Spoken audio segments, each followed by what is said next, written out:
ሰላም በያላችሁበት ይሁንላችሁ። ይዤላችሁ የቀረብኩት በአዲሱ ስርዓተ ትምህርት የተዘጋጀውን የ9ኛ ክፍል የኬሚስትሪ ትምህርት ነው። በምዕራፍ 2 አንሰርቴኒቲ ኢን ሜዠርመንት በሚለው ርዕስ ለሰን 4 አይተናል። አሁን ደግሞ ለሰን 5 ኤክስፐሪመንታል ኢረር፣ ሲግኒፊካንት ፊገር፣ ሳይንቲፊክ ኖቴሽን እና ኮንቨርዥን ፋክተር የሚሉትን ርዕሶች በዝርዝር እናያለን። የመጀመሪያው ኤክስፐሪመንታል ኢረር የሚለው ነው። Experimental error is a deviation of measured value or average of measured value from the true or accepted value. Experimental error ወይም ደግሞ ኢረር የሚባለው አንድ ልኬት ከእውነተኛው ወይም ደግሞ ተቀባይነት ካገኘው መጠን የራቀው መጠን ኢረር ይባላል። ኢረር is stated as always positive quantity. ኢረር የሚገለጸው ሁልጊዜ በፖዚቲቭ ቫሉ ነው ማለት ነው።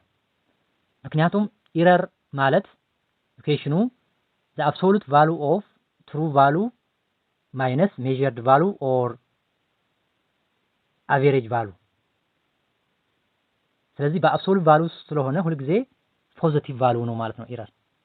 ፐርሰንት ኢረር the absolute value of true value minus average value over true value times 100 አርገን ፐርሰንት ኢረር ማግኘት እንችላለን ማለት ነው። ወይም ደግሞ ፐርሰንት ኢረር ትሩ ቫሉ ማይነስ ኤክስፐሪመንታል ቫሉ ኦቨር ትሩ ቫሉ ታይምስ 100 ብለን ካልኩሌት ማድረግ እንችላለን ማለት ነው። የአንድን ሜዠርመንት ፐርሰንት ኢረር ማወቅ በጣም አስፈላጊ ነው። ለምሳሌ the smallest the error or percent error the most accurate the measurement, the highest error or percent error the least accurate the measurement። ካሉት ሜዠርመንቶች ወይም ልኬቶች መካከል ዝቅተኛ ፐርሰንት ኢረር ያለው ሞስት አኩሬት ነው ማለት ነው። ከፍተኛ ፐርሰንት ኢረር ያለው ደግሞ ሊስት አኩሬት ነው ማለት ነው ሜዠርመንቱ። ስለዚህ ፐርሰንት ኢረር የአንድን ልኬት ወይም ሜዠርመንት አኩሬሲ ለማወቅ በጣም አስፈላጊ ነው ማለት ነው። ለምሳሌ ፕሪሲሽን ላይ ለሰን 4 ስንማር ሎስት ሪላቲቭ አቬሬጅ ዲቪዬሽን ያላቸው ሜዠርመንቶች the most precise ናቸው።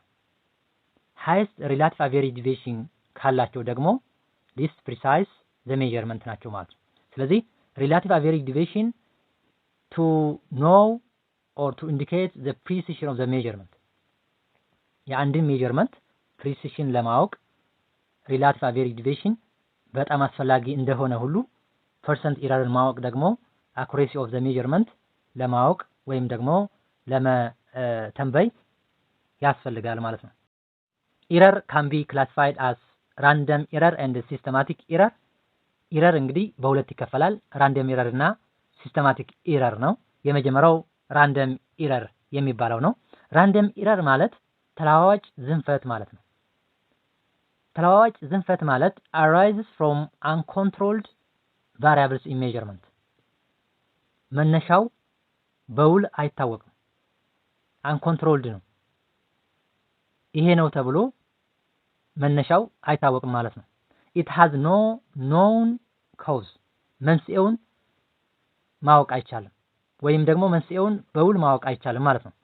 it is always present and cannot be controlled, mainly affects the precision of the measurement። ራንደም ኢረር ፕሪሲሽንን ነው አፌክት ሊያደርግ የሚችለው። makes the measurement less precise but not in any particular direction። ያ ማለት አንድን ነገር ደጋግመን ስንለካ የተለያየ መጠን ልናገኝ እንችላለን። ያ መጠን ከአክቹዋል ቫሉ ወይም ካሰብንበት ቫሉ ወይም ደግሞ ተቀባይነት ካገኘው አክቹዋል ቫሉ ከፍ ወይም ዝቅ ሊል ይችላል ማለት ነው። መቆጣጠር አንችልም። አንዴ ከፍ ይላል፣ አንዴ ዝቅ ይላል። ተለዋዋጭ ነው ወይም ራንደምሊ ነው ማለት ነው። Random error arises mostly from inadequacies and limitation of instrument።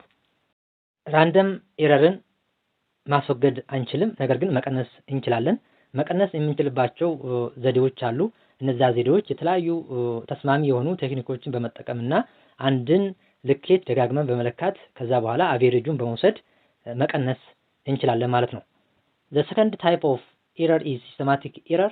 Systematic error when a series of measurements is precise but not accurate። አንድን ልኬት ደጋግመን ስንለካ የማይለዋወጥ ወይም ደግሞ ኢ ተለዋዋጭ ከሆነ ሲስተማቲክ ኢረር ይባላል።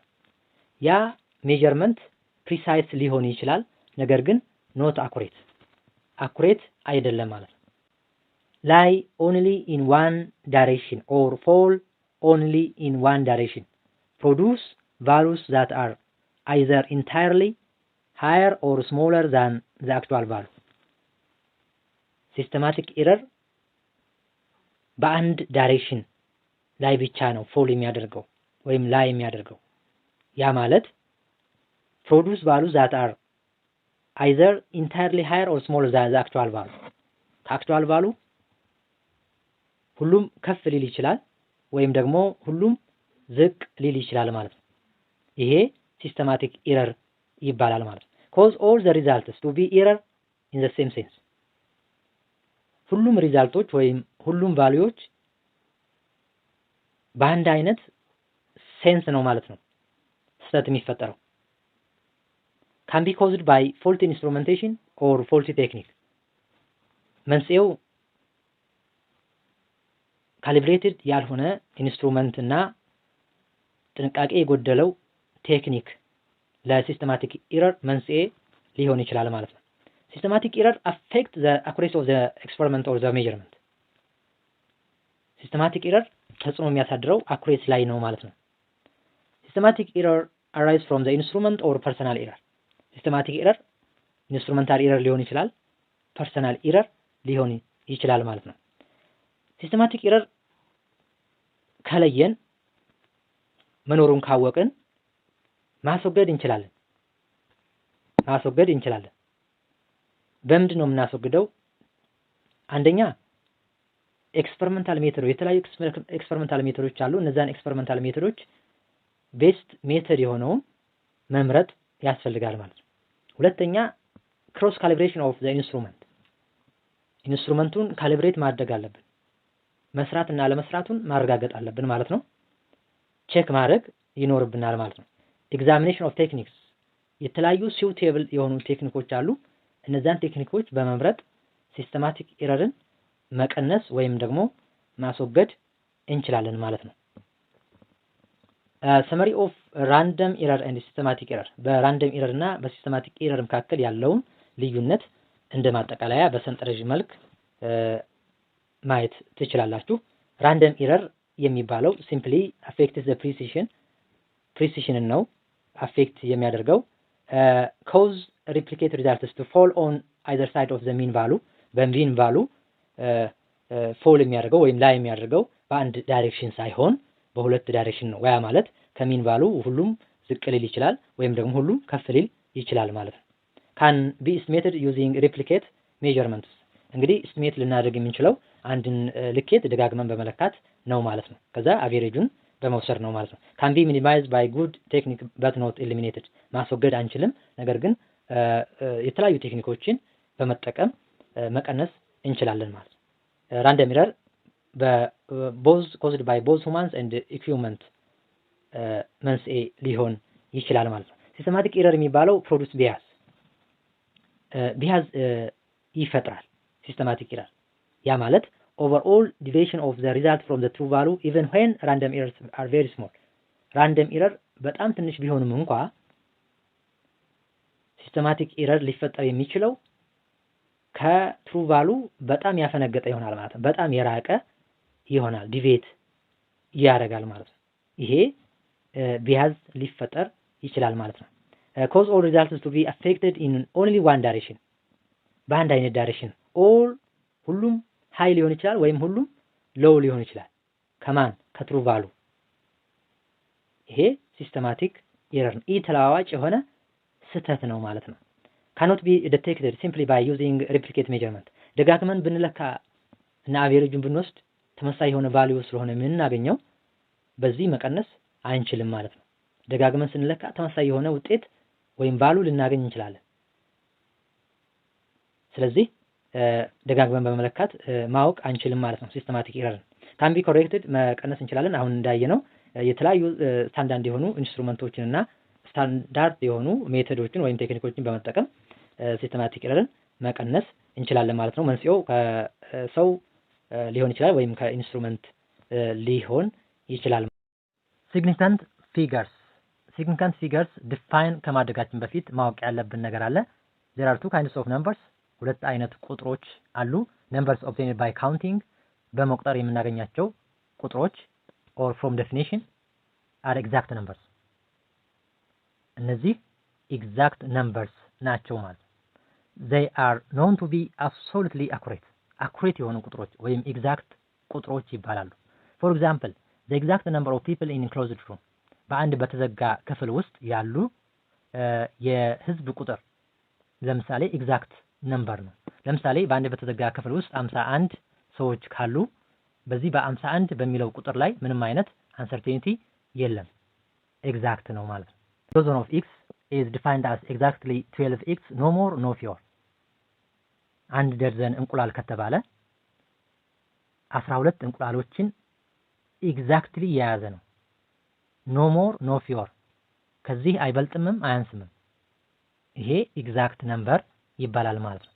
however ነገር ግን numbers obtained from measurement are not exact አንድን ነገር ለክተን የምናገኘው ቁጥር ግን ኤግዛክት አይደለም።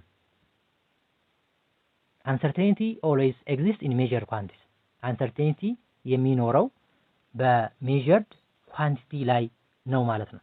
ይሄ ደግሞ ኤግዛክት ነምበር አይባልም ማለት ነው። every measurement involves an estimate ማንኛውም ሜዠርመንት ኤስቲሜት ነው ማለት ነው። ኤስቲሜሽን ነው የምናስቀምጠው እንጂ ትክክለኛ ቫልዩ አናስቀምጥም ማለት ነው።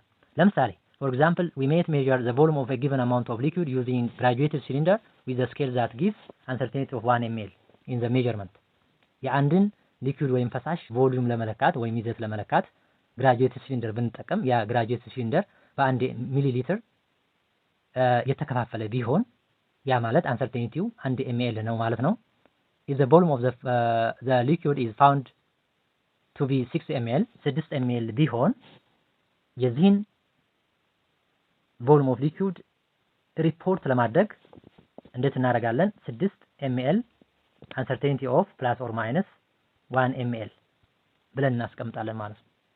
ያ ማለት የዚህ የአክቹዋል volume of liquid is in the range between 5 ml to 7 ml ነው ማለት ነው። በ7 እና በ5 ml መካከል ይገኛል ማለት ነው። የዚህ የትሩ value of the volume of the liquid ወይም the liquid is reported as 6 plus or minus 1 ml ብለን ሪፖርት እናደርጋለን ማለት ነው። ያ ማለት uncertainty of 1 ml ከፍተኛ ነው። ስለዚህ ጥርጣሬያችንም ከፍተኛ ይሆናል ማለት ነው።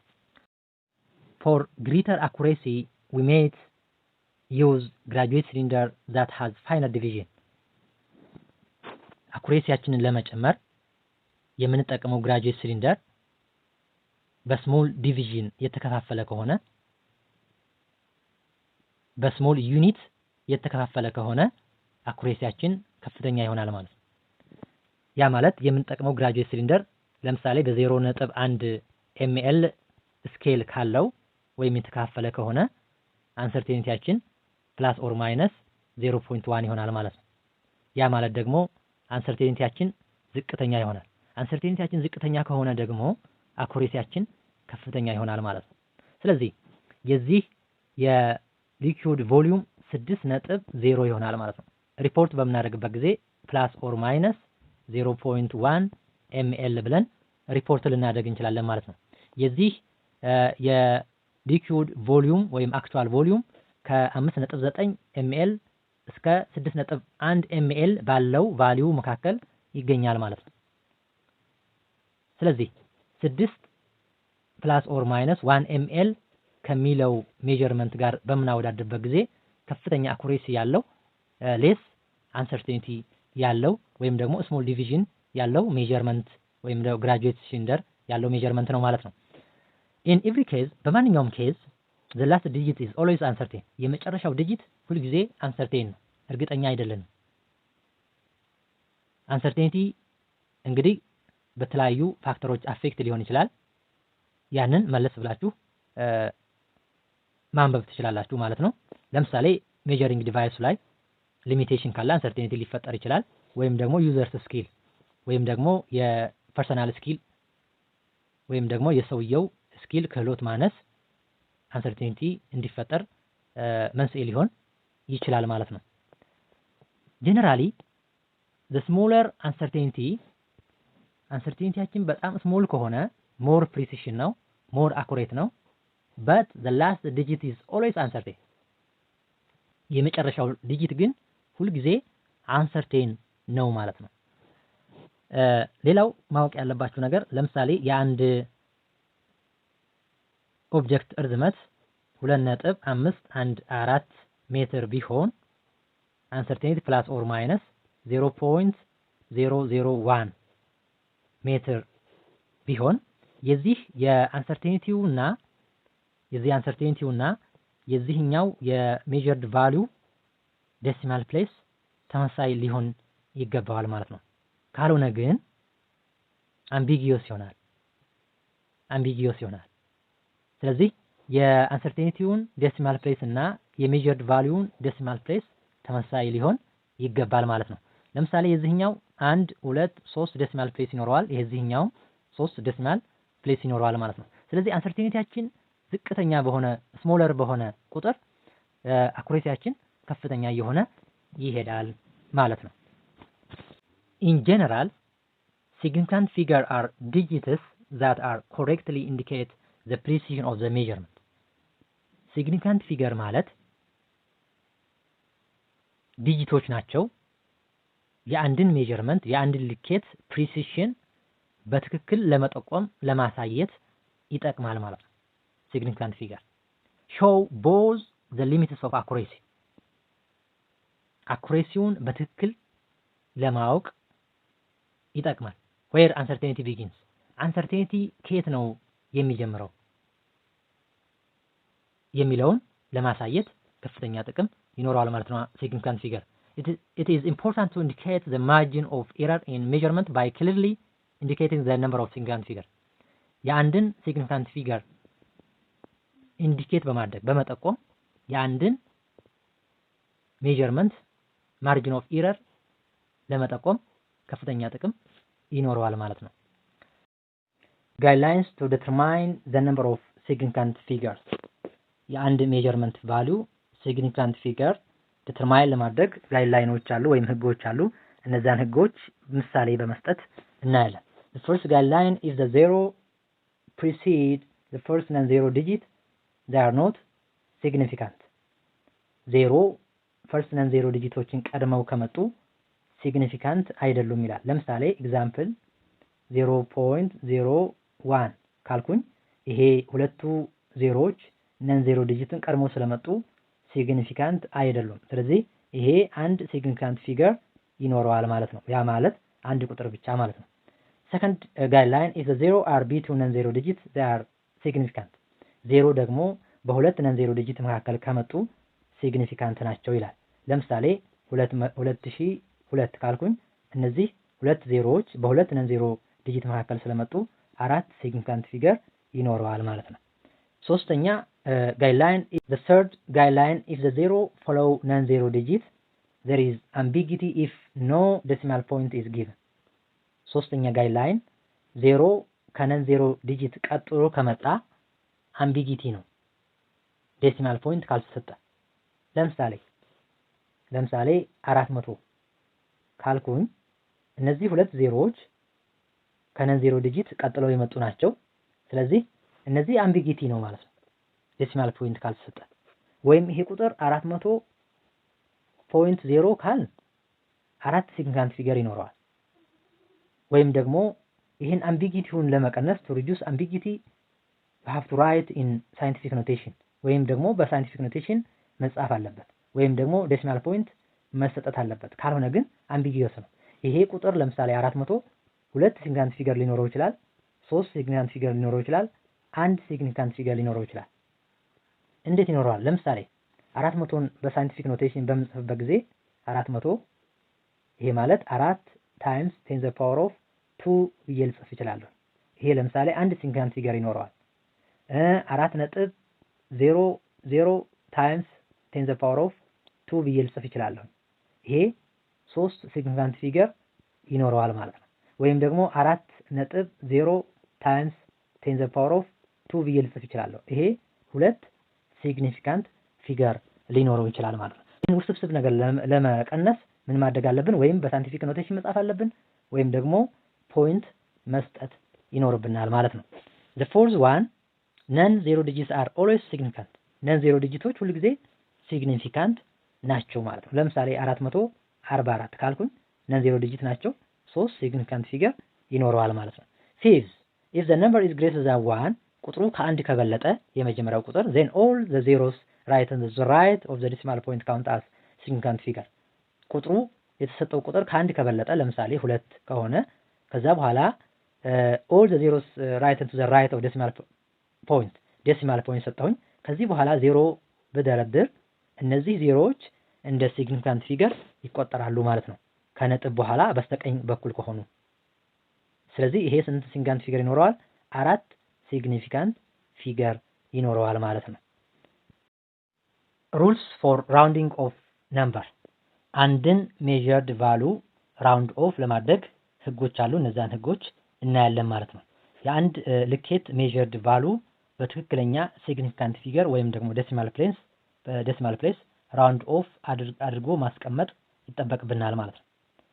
to express the value to the nth decimal place አንድን ሜዠርድ ቫሉ በተሰጠው ዴሲማል ፕሌስ ወይም በትክክለኛ ዴሲማል ፕሌስ ወይም ሲግኒፊካንት ፊገር ራውንድ ኦፍ ለማድረግ look at the values of the n+1 digit ማየት ያለብን ዲጂት ከnth ዴሲማል ፕሌስ ቀጥሎ ያለው ወይም ደግሞ n+1 ዲጂቱን ነው ማለት ነው።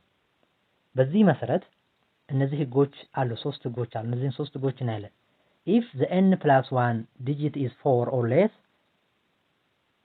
ራውንድ ኦፍ ከምናደርገው nth ዴሲማል ፕሌስ ቀጥሎ ያለው ቁጥር 4 ወይም ከዛ በታች ከሆነ leave the nth digit unchanged nth ዴሲማል ፕሌሱን unchanged እንተዋለን ማለት ነው። second rule if n+1 digit is greater than 5 round up the nth digit ዲጂቱ n+1 ዲጂቱ ከ5 በላይ ከሆነ ግን ያንን n ዴሲማል ፕሌስ ምን እናደርጋለን? ራውንድ አፕ እናደርጋለን ወይም ደግሞ በአንድ ቁጥር እንጨምራለን ማለት ነው። rule 3 if the digit to be removed is 5 the preceding number increases by 1 unit if it is odd and remains unchanged if it is even የምናስወግደው ቁጥር 5 ከሆነ ከ5 በፊት ያለው ቁጥር ላይ በአንድ እንጨምራለን if it is odd ከሆነ remains unchanged if it is even ከሆነ ደግሞ እንዳለ እንተዋለን ማለት ነው። examples ምሳሌዎችን እንመልከት። ለምሳሌ round 7.128 for two decimal place 7.1284 ይህንን ወደ ሁለተኛው ዴሲማል ፕሌስ ራውንድ አድርጉ ነው የሚለው። ሁለተኛው ዴሲማል ፕሌስ 2 ነው። nth ዲጂቱ 2 ነው ማለት ነው። n+1 ዲጂቱ ደግሞ 8 ነው። ስለዚህ n+1 ዲጂቱ 8 ማለት ነው፣ ከ5 በላይ ነው። ስለዚህ ከ5 በላይ ከሆነ ፕሪሲዲንግ ነምበር 2ን ሁለቱን ቁጥር በአንድ ዩኒት እንጨምርና 8ን እናስወግዳለን ማለት ነው። ስለዚህ it round to what 7.13 ይሆናል ማለት ነው። ሁለተኛው ምሳሌ round 0.12842 1 decimal place 0.1284 ወደ አንደኛው ዴሲማል ፕሌስ ራውንድ አድርጉ ነው የሚለው። አንደኛው ዴሲማል ፕሌስ 1 ነው። n+1 ዲጂቱ ደግሞ ማን ነው? 2 ነው። 2 ከ4 እና ከዛ በታች ነው። ስለዚህ the nth digit unchanged ይሄ nth ዲጂቱ unchanged ነው ማለት ነው። ስለዚህ round to 0.1 ይሆናል ማለት ነው ሁለተኛው ምሳሌ።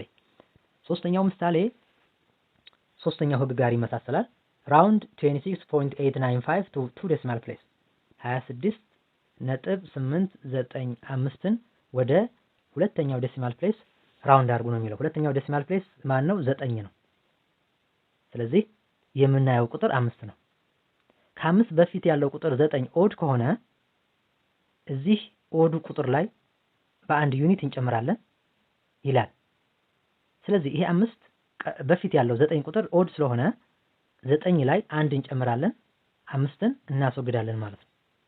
ስለዚህ 9 ሲደመር 1 10 ነው። 0ን ጥፌ አንድ አለኝ ትላላችሁ ማለት ነው።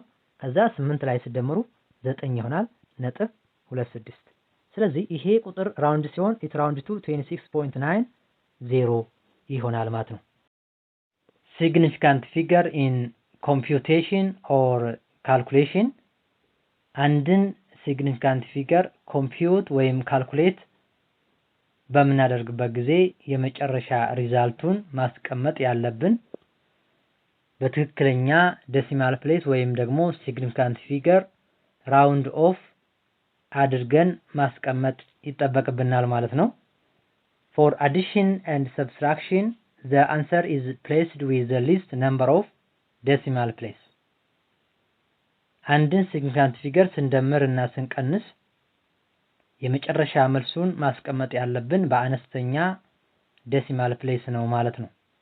For multiplication and division the result is reported with the least number of significant figure አንድን significant figure ስናካፍልና ስናባዛ ሪዛልቱ የመጨረሻ ውጤቱ ማለት ነው መቀመጥ ያለበት ወይም ሪፖርት መሆን ያለበት በአነስተኛ number of significant figure ነው ማለት ነው። Example 1 add 4.34 gram and 5.6 gram 4.34 gram plus 5.6 gram 9.94 gram አካባቢ ይመጣል። The last answer is placed with the least number of decimal place የመጨረሻ መልሱ መቀመጥ ያለበት በአነስተኛ decimal place ነው ማለት ነው። አነስተኛ decimal place ያለው 5.6 ነው። አንድ decimal place ይኖረዋል። ስለዚህ ይሄን ቁጥር በአንድ decimal place round off እናደርገዋለን ማለት ነው። It's round off to what 9.9 gram ይሆናል። So the answer is reported as 9.9 gram ይሆናል ማለት ነው። Example 2 ሁለተኛ example multiplication ላይ 2.3 by 4.21 2.3 ሲባዛ 4.21 ይሄን ስናባዛ 9.683 ይመጣል። ስለዚህ during multiplication and division the result is reported with the least number of significant figure የመጨረሻ ሪዛልቱ ሪፖርት መሆን ያለበት በአነስተኛ significant figure ነው። አነስተኛ significant figure ያለው ሁለት significant figure ነው ማለት ነው። 4.21 3 significant figure ይኖረዋል። ስለዚህ መልሱን ማስቀመጥ ያለብን በሁለት significant figure ነው ማለት ነው። ስለዚህ ይሄን ቁጥር ወደ ሁለት significant figure round off ማድረግ ይጠበቅብናል ማለት ነው። ስለዚህ ሁለት significant figure round off ለማድረግ 8 ነው የምናየው። 8 ደግሞ ከ5 በላይ ነው። ስለዚህ 6 ላይ +1 እናደርጋለን ማለት ነው። it round off to what 9.7 ይሆናል ማለት ነው። so the answer is reported as 9.7 ይሆናል ማለት ነው። in general round off before you write your last answer የመጨረሻ መልሳችሁን ከማስቀመጣችሁ በፊት round off ማድረግ ይጠበቅባችኋል ማለት ነው። round off ስናደርግ ግን በትክክለኛ decimal place ወይም ደግሞ በትክክለኛ significant figure መሆን አለበት ማለት ነው። scientific notation and decimal place scientific notation is a way of expressing large or small numbers as factor of power of 10 scientific notation ማለት በጣም ላርጅ የሆኑ ቁጥሮችን ወይም ደግሞ ትንሽ የሆኑ ቁጥሮችን በፋክተር ኦፍ ፓወር ኦፍ 10 ማስቀመጥ ማለት ነው። ለምሳሌ 1 ሚሊዮን ብዬ ልጽፍ ይችላለሁ። ይሄ ላርጅ ነምበር ነው። ወይም ደግሞ ስሞል ነምበር 0.0001 ብዬ ልጽፍ ይችላለሁ። አሁን ይሄ ስሞል ነምበር ነው። ይሄንን በፓወር ኦፍ 10 ማስቀመጥ ማለት ነው። ኤክስፕረስ ማድረግ መግለጽ። ለምሳሌ ይሄ 1 ሚሊዮን 1 times 10 the power of 6 power of 6 ብለን ማስቀመጥ ወይም ደግሞ ይሄንን 1 2 3 4 1 times 10 the power of -4 ብዬ ማስቀመጥ ይሄ scientific notation ይባላል ማለት ነው። scientific notation is used to avoid ambiguity in measurement በልኬት ጊዜ ambiguity ለመቀነስ ይጠቅመናል ማለት ነው። used to make expression of scientific measurements more compact easier to understand በቀላሉ የተለያዩ ሳይንቲፊክ ኤክስፕሬሽኖች አሉ። እነዛን ሳይንቲፊክ ሜዠርመንቶች ኤክስፕረስ በምናደርግበት ጊዜ በቀላሉ ለመረዳት በሳይንቲፊክ ኖቴሽን መጻፍ ይጠበቅብናል ማለት ነው። ሳይንቲፊክ ኖቴሽን expressed by a times 10 to the power of b where a is between 1 and 10 but not equal to 10, b is integer and exponent. ሳይንቲፊክ ኖቴሽን እንግዲህ a times 10 to the power of b expressed ይሆናል። a ከአንድ እስከ 10 ያሉ ቁጥሮችን ያካትታል። 10ን ግን አይጨምርም። b ኤክስፖነንት ነው፣ ኢንቲጀር ነው። ምክንያቱም ኢንቲጀር ቁጥሮችን ያካትታል ማለት ነው። ኢንቲጀር ቁጥሮች ኔጌቲቭ እና ፖዚቲቭ ቁጥሮችን የያዘ ነው፣ ዜሮን ይጨምራል። ስለዚህ ኢንቲጀር ቁጥር ሊሆን ይችላል ማለት ነው ኤክስፖነንቱ። ይሄ ሳይንቲፊክ ኖቴሽን ይባላል ማለት ነው። ዴሲማል ፕሌስ የሚባለው ዴሲማል ፕሌስ ሪፈርስ ቱ ዘ ነምበር ኦፍ ዲጂትስ ቱ ዘ ራይት ኦፍ ዘ ዴሲማል ፖይንት። ከዴሲማል ፖይንቱ በቀኝ በኩል ያሉት ቁጥሮች ዴሲማል ፕሌስ ይባላሉ። ለምሳሌ 2.134 ቢሆን 1 2 3 ዴሲማል ፕሌስ ይኖረዋል ማለት ነው። 3 ዴሲማል ፕሌስ ይኖረዋል። ምክንያቱም ከነጥብ በስተቀኝ በኩል ያሉ ቁጥሮች ዴሲማል ፕሌስ ይባላሉ ማለት ነው። ዴሲማል ፖይንት የሚባለው used to separate the whole number parts from the fraction part of the number is called decimal point. ዴሲማል ፖይንት ፍራክሽኑን እና ዋና ሆል ነምበሩን ለመለየት የሚጠቅመን ፖይንት ነው ማለት ነው። ለምሳሌ 2.14 ቢሆን እነዚህ ይሄን ፍራክሽን እና ይሄን ሆል ነምበሩን ለመለየት ይጠቅመናል ማለት ነው። ኤግዛምፕል express the following in scientific notation። እነዚህን ቁጥሮች በሳይንቲፊክ ኖቴሽን ግለጿቸው ነው የሚለው። የመጀመሪያው ቁጥር ከቀኝ ወደ ግራ ዲጂቶችን ስቆጥር እስከ 6 ነጥብ ድረስ ማለት ነው 23 ዲጂቶችን ቆጥር ያለሁኝ። ከዛ በኋላ ፖዚቲቭ 23 ይሆናል፣ ኤክስፖነንቱ ፖዚቲቭ ይሆናል ማለት ነው። ነገር ግን ከዴሲማል ፖይንት ከግራ ወደ ቀኝ በምቆጥርበት ጊዜ 3 ነጥብ ድረስ ማለት ነው 22 ዲጂቶችን ቆጥር ያለው። ይሄ ደግሞ ኔጌቲቭ ኤክስፖነንት ይሆናል ማለት ነው። ለምሳሌ ባጭሩ 0.0001 በሳይንቲፊክ ኖቴሽን አስቀምጡ ብትባሉ ከዴሲማል ፖይንት ወደ ቀኝ ዴሲማል ፕሌስ ስትቆጥሩ 4 ዴሲማል ፕሌሶችን ቆጥራችሁ 1 times 10 to the power of -4 ኤክስፖነንቱ ኔጌቲቭ ኢንቲጀር ይሆናል ማለት ነው። ነገር ግን ለምሳሌ 1000 ብትሉ ይሄ 1 times 10 to the power of positive exponent 3 ይሆናል ማለት ነው። Conversion factor is a fraction whose numerator and denominator are the same physical quantity expressed in different units. Conversion factor ማለት ፍራክሽን ነው። አንድን ዩኒት ወደ ሌላ ዩኒት ለመቀየር የምንጠቀምበት ፍራክሽን ነው ማለት ነው። ላዕሉና ታህቱ ተመሳሳይ የሆነ ፊዚካል ኳንቲቲ ነው፣ ነገር ግን የሚገለጸው በተለያየ ዩኒት ነው ማለት ነው። ይሄ ኮንቨርዥን ፋክተር ይባላል። ጊቭን ዩኒት ታይምስ ዲዛይርድ ዩኒት ኦቨር ጊቭን ዩኒት። ጊቭን ዩኒት በጊቭን ዩኒት ጣፋና የሚፈለገው ዩኒት ወይም ዲዛይርድ ዩኒት ይቀራል። ኤግዛምፕል ኮንቨርት 8.50 ሜትር ኢንቱ ሴንቲሜትር። 8.50 ሜትር ጊቭን ዩኒት ነው፣ ሴንቲሜትር ደግሞ ዲዛይርድ ዩኒት ነው። 1 ሜትር 100 ሴንቲሜትር ከሆነ 8.5 ሜትር 50 ሜትር how much ሴንቲሜትር ማለት ነው። ስለዚህ ጊቭን ሴንቲሜትር ነምበር ኦፍ ሴንቲሜትርን ለመፈለግ ዲዛይርድ ዩኒቱ ማለት ነው ጊቭን ዩኒት 8.50 ሜትር ታይምስ ዲዛይርድ ዩኒት 100 ሴንቲሜትር ኦቨር 1 ሜትር ይሆናል ማለት ነው። ስለዚህ 100 ሴንቲሜትር እና 1 ሜትር ተመሳሳይ የሆነ ፊዚካል ኳንቲቲ ናቸው፣ ነገር ግን የተገለጹት በተለያየ ዩኒት ነው ማለት ነው። እነዚህ ኮንቨርዥን ፋክተር ይባላሉ ማለት ነው። ስለዚህ ሜትር በሜትር ጊቭን ዩኒት ይጣፋና ዲዛይርድ ዩኒት ይቀራል። ማን ሴንቲሜትር ይቀራል። which equal to 850 ሴንቲሜትር ይሆናል ማለት ነው።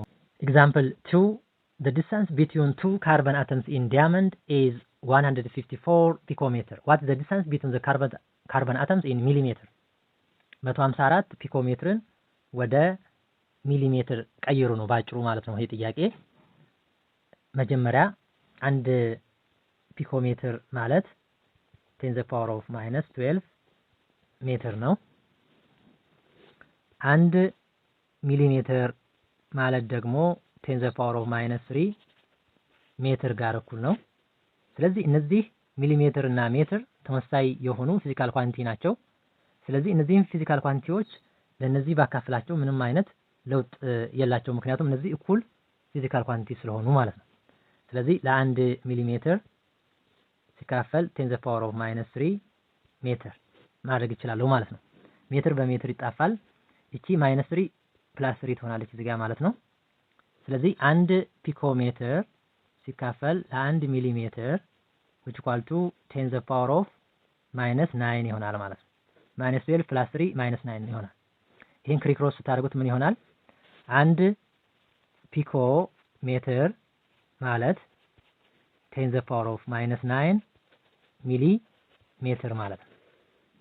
1 ፒኮ ሜትር 10 to the power of -9 ሚሊ ሜትር ከሆነ 154 ፒኮ ሜትር how much ሚሊሜትር ትላላችሁ ማለት ነው። ክሪክሮስ after that 1 ፒኮ ሜትር which equal to 10 to the power of -9 ሚሊ ሜትር ከሆነ 154 ፒኮ ሜትር how much ሚሊሜትር። ይሄን ክሪክሮስ ስታደርጉ ምን ይሆናል? 154 ፒኮ ሜትር ታይምስ 154 ፒኮ ሜትር ሲባዛ ጊቨን ዩኒት ማለት ነው 10 to the power of -9 ሚሊ ሜትር ሲካፈል 1 ፒኮ ሜትር። ጊቨን ዩኒት በጊቨን ዩኒት ይጣፋል፣ ሚሊ ሜትር ትቀራለች ማለት ነው። ስለዚህ ይሄ ማለት which equal to 154 times 10 to the power of -9 ሚሊ ሜትር ይሆናል።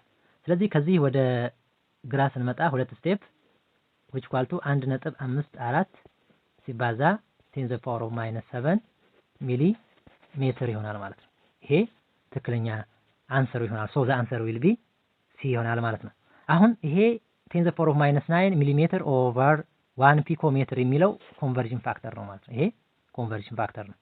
እነዚህ 10 to the power of -9 ሚሊ ሜትር እና 1 ፒኮ ሜትር እኩል ናቸው፣ እኩል ፊዚካል ኳንቲቲ ናቸው። ነገር ግን የተገለጹት በተለያየ ዩኒት ነው። ይሄ በፒኮ ሜትር ተገልጿል፣ ይሄ በሚሊ ሜትር ተገልጿል ማለት ነው። ጥያቄና አስተያየት ካላችሁ ኮሜንት ላይ ጻፉልኝ። ላይ lesson 6 ይቀጥላል።